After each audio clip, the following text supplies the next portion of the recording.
All right, welcome back, man. Most definitely, if you are looking at this, most definitely you are looking at the back of a remote control. And most definitely, if you leave old batteries and you mix new batteries with old batteries, then they'll explode in your remote control. Most definitely, you have to clean it out. And if you don't clean it out, then your remote control won't work right because the acid will dry on the terminals. Correctly? Correctly. We've seen that happen so many times. We get a lot of remote controls in, man. I'm telling you, these people will really send these remote controls into us. They don't want to clean them. Most definitely, you want to wear gloves because you're dealing with acid. And I've heard a lot of remotes have hit the trash, and they try to get replacement remotes, and they just don't work right. Okay, that is very true. But most definitely, if you use my old friend here, Mr. Alcohol, right here. Yeah, right there. Mr. Alcohol. And all you gotta do is just cut up a lot of paper towels just like that. You can tell we use a lot of alcohol. We do. Especially for a lot of remote controls, they send in boxes and boxes and boxes of remote controls, okay, to have them clean. And because of this acid, mixing new batteries with old batteries will explode because the battery is old, and then you got a new battery that's sending voltage right in through it, and then it just can't regulate it and cycle it.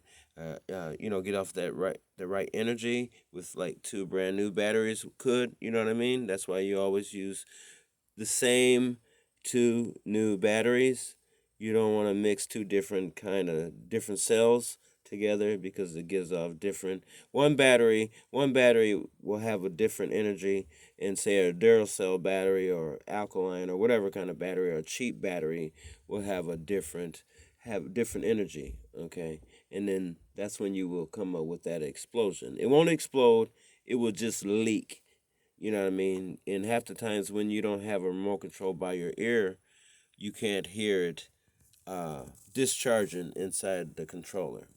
Okay, as a technician, we have cleaned many remotes, and we use a lot of different tools to brush out all that acid in the back of the terminals.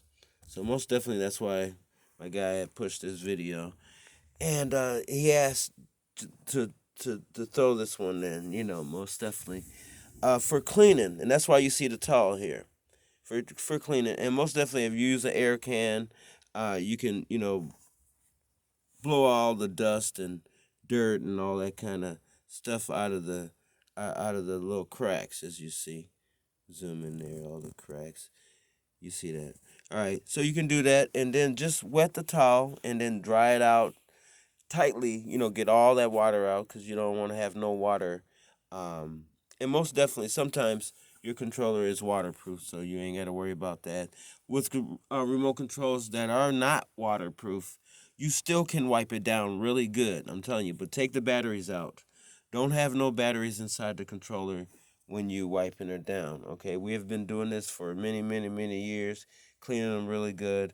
If you don't have an air can, you can use a hair dryer and put it on cool, not hot, okay? Because you don't want to melt nothing, because the board is really thin, okay? And a lot of guys, they drop their controllers and all that stuff. And if it can't be repaired, you always have to buy a new remote.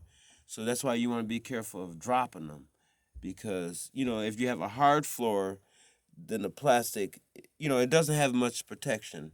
You know what I mean? That board is right up against the plastic. Once it hits the floor, and then it shatters. You know what I mean? And stuff break, and the solder will break off of the connection. Okay, that's what happens. It breaks off the connection. Then most definitely we can solder it back. You know what I mean? And then try to. We've done that many times, and the remote control will work again. All right. But if you want to save your remote, don't drop it. Don't drop it. Yeah, that's the key thing. Don't drop it. And if you do, if you're on carpet, then the carpet will save it because it does have cushion. All right. Most definitely, take your damp rag and wipe it down real good. And then once it's all cleaned up real good, and it feels new after you clean it with the rag. All right. and then take your little hair dryer and blow it, dry real good. So and let it just sit for like maybe a half an hour or something like that, and make sure it's good. Make sure you ain't got no water leaking out of there. You don't want no water leaking out of there. Okay. Okay, for a remote control that is not waterproof, and then you do put the batteries in there, and you hit the button, and then it'll fry out. Okay, but that's why you want to make sure that rag is nice and damp. You know what I mean? So, other than that, that's my best cleaning method for cleaning a remote control. Because over time, they do get dirty. People have dirty hands eating pizza, eating all the time, cookies and all the little treats and stuff like that. Do get your remote control very dirty. Dirty. Very dirty. All right? So that's a good way to keep your remote control clean. And we wouldn't use Windex to clean that. But we do use alcohol to clean the sensor. You see that? The sensor does get dirty. Now, for those that smoke cigarettes and all that stuff, that will get that dirty. Okay? We've cleaned a lot of those sensors. We clean them every time. You have to clean the sensor. And most definitely for remote controls that got, and you see this one's dirty too. Look at that. You can tell it's dirty. We get a lot of remote controls in. We clean everything in the sensors. You always got to clean the sensors. You point the remote control at your whatever Blu-ray player, DVD, satellite dish controller, whatever. I mean receiver. And if the sensor's dirty, then you're gonna get less range. You clean it, then you'll get your range back and all that. And some of them have the plastic cover on it, and that's protecting the sensor. And all you gotta do is just wipe it with paper towel and alcohol, so and get that nice and clean.